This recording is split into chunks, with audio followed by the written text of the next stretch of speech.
Hi hello. நாம் நம்ம சேனலில் தியானம் பாசிட்டிவ் மைண்டை பற்றி பார்த்துட்டு வரோம்.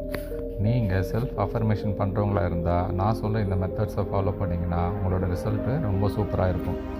ஃபஸ்ட்டு உங்கள் செல்ஃப் அஃபர்மேஷனை நீங்களே சொல்கிற மாதிரி பார்த்துக்கோங்க. செகண்டு, உங்கள் செல்ஃப் அஃபர்மேஷனுக்கு நம்பிக்கை தரக்கூடிய ஒரு கடந்த கால அனுபவத்தையோ அல்லது நிகழ்கால அனுபவத்தையோ அல்லது ஒரு கற்பனை அனுபவத்தையோ நீங்கள் உங்கள் மனசில் நல்லா காட்சிப்படுத்தணும். ஃபஸ்ட்டு இது செய்கிறதுக்கு கொஞ்சம் டிஃபிகல்ட்டாக இருக்கும், ஆனால் ட்ரை பண்ணிங்கன்னா போக போக ஈஸியாக வந்துடும். தேர்டு, உங்கள் மனக்காட்சியில் நேர்மறையான மற்றும் இனிமையான உணர்வுகளையும் உணர்ச்சிகளையும் நீங்கள் கொண்டு வரணும்.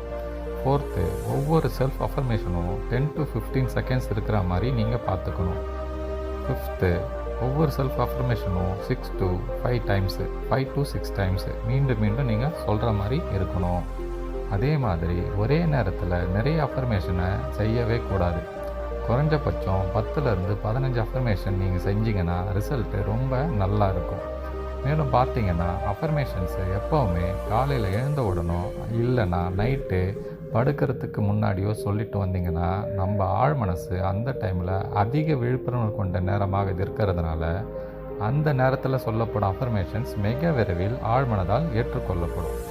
ஏன்னா நீங்கள் தூங்குகிற ஸ்டேஜில் இருக்கும்பொழுது உங்கள் அஃபர்மேஷன்ஸை உங்கள் ஆழ் மனசில் பதிவருக்கு ரொம்ப குறைஞ்ச முயற்சியே தேவைப்படுது. அதே போல் தூங்கி விழிக்கும் போதும் நம்ம ஆழ் மனசு வெளிமனதின் தொந்தரவு இல்லாமல் இருக்கிறதுனால அப்போ நீங்கள் சொல்கிற அஃபர்மேஷன்ஸும் உங்கள் ஆழ் மனசில் மிக விரைவாக பதிந்துடும். எனவே நீங்கள் உங்களுக்கு மிகவும் தேவையான அஃபர்மேஷனை தேர்ந்தெடுத்து அதை தினமும் இரவிலும் பகலும் சொல்லிட்டு வந்தீங்கன்னா உங்கள் வாழ்க்கையில் பல அதிசயத்தக்க மாற்றங்கள் நிகழும். ஓகே நண்பர்களே, நம்ம அடுத்த வீடியோவில் அடுத்த டாபிக் பற்றி பார்க்கலாம். ஓகே, தேங்க்யூ, பாய்.